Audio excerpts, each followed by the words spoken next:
इतनी शोर में नहीं गा पाऊंगी, प्लीज।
अब मैं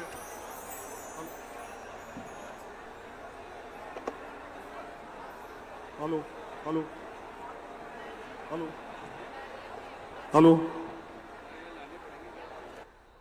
हेलो अब मैं फिल्म के स्क्रीन पे फिल्म के लिए आग्रह करूंगा कि वो स्क्रीन पे फिल्म चलाएंगे। उससे पहले मैं निवेदन करूंगा मंच को खाली करें, कृपया मंच को खाली कर दें, मंच को खाली करें। भाई जट कृपया मंच को खाली करें, कृपया खाली करें। कृपया मंच को खाली करें, खाली करें मंच को, मंच खाली करें, हटाओ हटाओ सबको, मंच खाली करिए, मंच खाली करिए।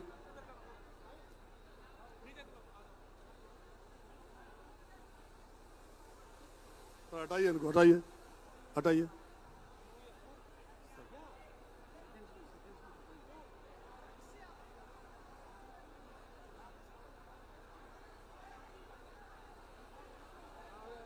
स्टार्ट करा दो, स्टार्ट कर दें, फिल्म स्टार्ट करें, स्टार्ट करो, करवा दिया, आप तो स्टार्ट करो।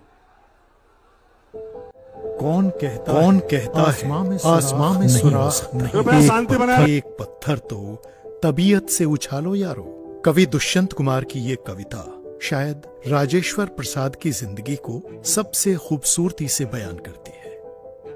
एक मिट्टी का लाल जो क्षितिज से आगे सपने देखने की हिम्मत रखता था। 10 फरवरी 1945 को एक साधारण किसान परिवार और सेना के हवलदार जय दयाल सिंह के घर जन्मे अपने जीवन के शुरुआत से ही राजेश को मुश्किलों का सामना करना पड़ा। पिता के निधन के बाद उन्होंने परिवार को संभालने के लिए कड़ी मेहनत की। फिर भी उनका जज्बा उस आकाश से भी ऊपर उड़ा जहां वो पहुंचना चाहते थे। राजेश के सपने उन्हें दिल्ली ले, जहां उन्होंने अपनी स्कूल और कॉलेज की पढ़ाई की और कड़ी मेहनत परिवार का सहारा बने। 29 अक्टूबर 1966 उन्हें भारतीय वायुसेना फाइटर पायलट बनाया। 1971 तक फ्लाइट लेफ्टिनेंट के रूप में राजेश पायलट ने भारत पाकिस्तान युद्ध हंटर विमान उड़ा आसमान।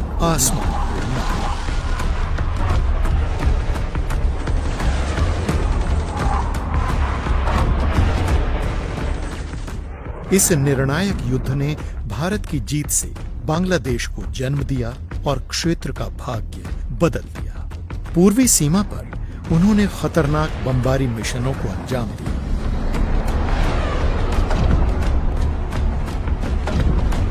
अपने साहस से युद्ध पदक और वायुसेना की तारीफ हासिल की।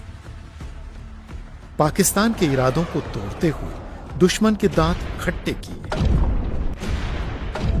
मातृभूमि की रक्षा करने वाला गौरवान्वित दूसरी पीढ़ी का सैनिक वायुसेना में उनकी बहादुरी ने उन्हें साहस का प्रतीक बनाया। उनका पेशा उनकी पहचान बन गई।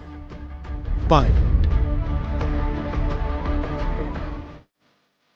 भरतपुर चुनाव से पहले उन्होंने इस नाम को अपनाया, राजेश पायलट, एक नाम जो भारत के दिल में गूंजा।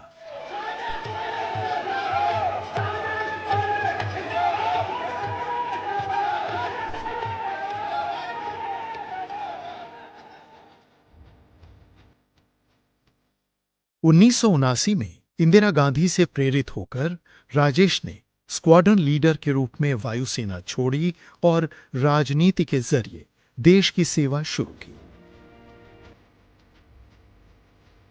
इंदिरा गांधी ने उनके साहस, समर्पण और निष्ठा से प्रभावित होकर उन्हें भरतपुर से कांग्रेस के टिकट पर चुनाव लड़ने को कहा। 1980 में उन्होंने भरतपुर से लोकसभा चुनाव जीता और अपनी संसद की पारी की शुरुआत की। बाद में दौसा का प्रतिनिधित्व करते हुए वो किसानों और ग्रामीण समुदायों की बुलंद आवाज बनी। और भावना जब जुड़ेगी जब लोग इस माहौल से गुजर चुके होंगे जिन्हें गरीबी का और ग्रामीण क्षेत्र की तकलीफों का पता होगा।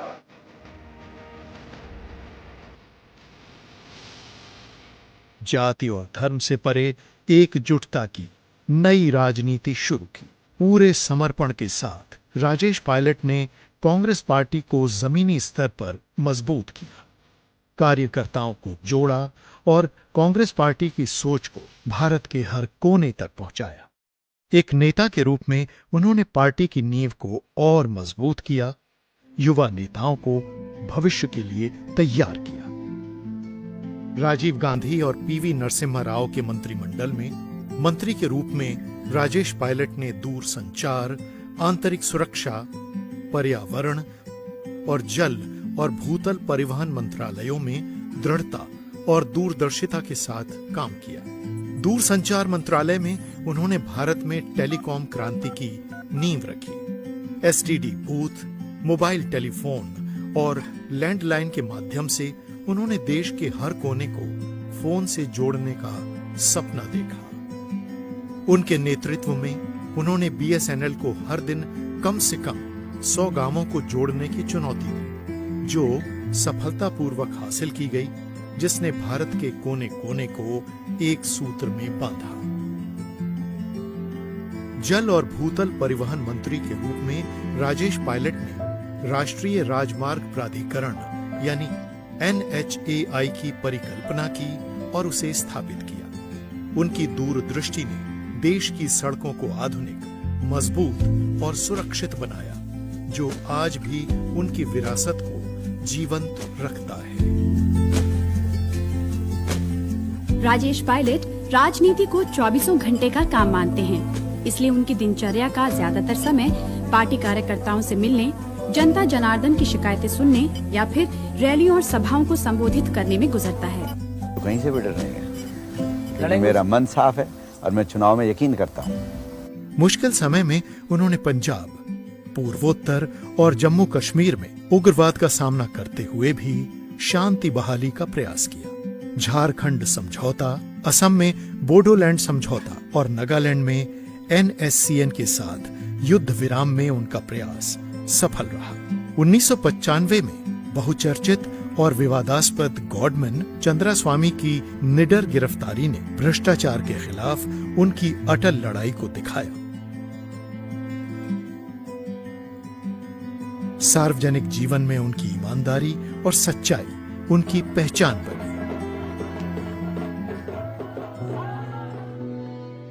11 जून 2000 एक दुखद घटना ने सबको स्तब्ध कर दिया। 55 साल की उम्र में हमेशा मुस्कुराने वाला ये नेता हमें छोड़ गया, पूरे देश को शोक में डुबोकर। दौसा में अपने निर्वाचन क्षेत्र और अपने लोगों के बीच उनका दुखद अंत हुआ। उनकी मृत्यु ने दौसा, राजस्थान और पूरे भारत को सदमा पहुंचा दिया।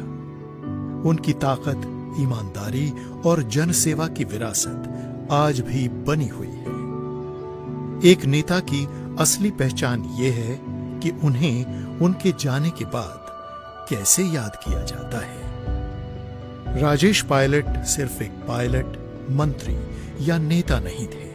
वो एक मिट्टी के सपूत थे, जो एक छोटे गांव के शांत खेतों से उठकर भारत के तमाम बड़े पदों तक पहुंचे।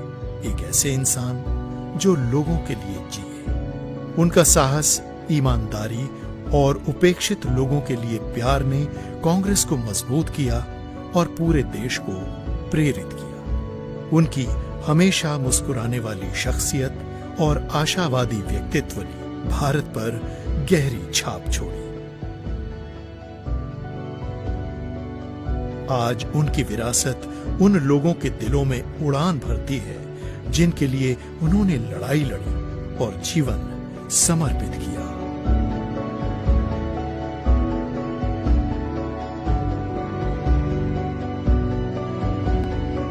आपको किस चीज से डर लगता है? भगवान, आप अगले जन्म में क्या बनना चाहेंगे? जो भगवान बना दे। ओके, अगर आप अपनी जिंदगी का एक चीज बदल सकते तो वो क्या होती? मैं तो हर चीज से खुश हूँ, पता नहीं कौन सी चीज बदलवा पाती।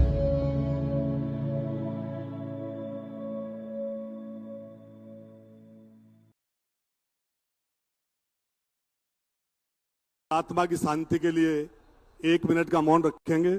सभी से आग्रह अपने स्थान पर खड़े होकर और उनके सिर चरणों में मौन रखें।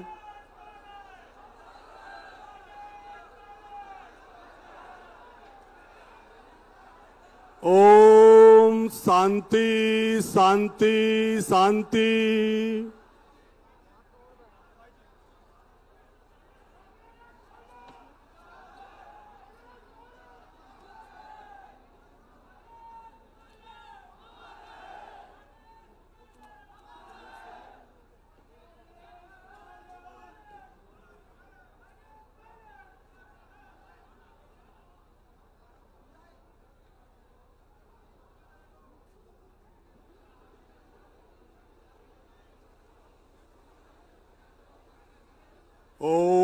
शांति शांति शांति।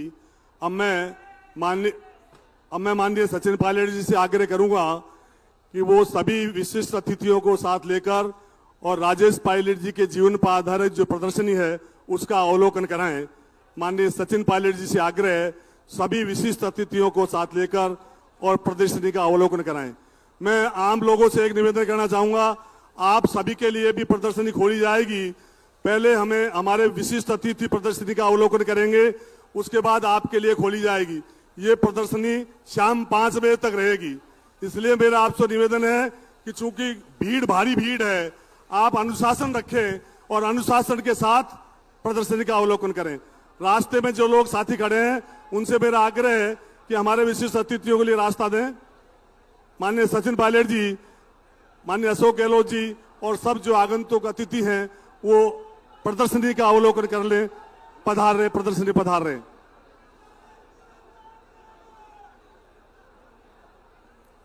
सभी से आग्रह है, जो मेरे साथियां खड़े हैं सबके लिए प्रदर्शनी खोली जाएगी। प्रदर्शनी शाम 5 बजे तक रहेगी। पहले हमारे विशिष्ट अतिथि जो हैं वो प्रदर्शनी का अवलोकन करेंगे। अनुशासित रहिए। हमारे यहाँ के जितने भी साथी हैं वो अवलोकन बाद में करेंगे, प्रदर्शनी में बाद में घुसेंगे। माननीय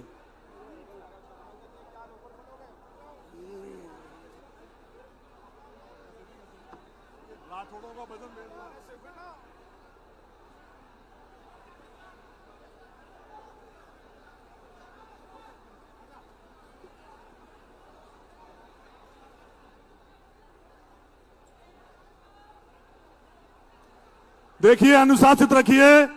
हमारे नेता जो हैं उनके साथ पीछे रहिए, नेताओं के आगे जाने दीजिए। सब लोग पीछे रहिए। नहीं।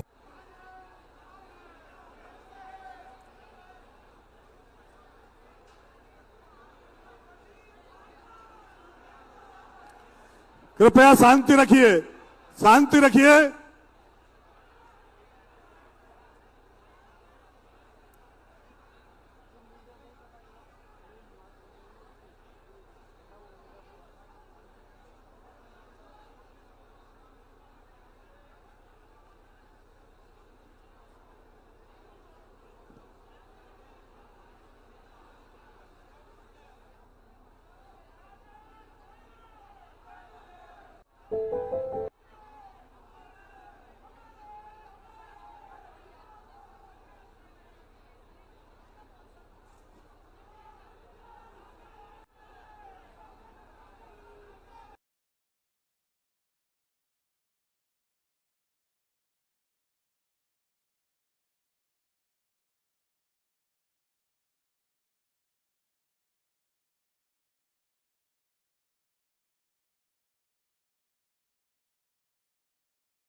देते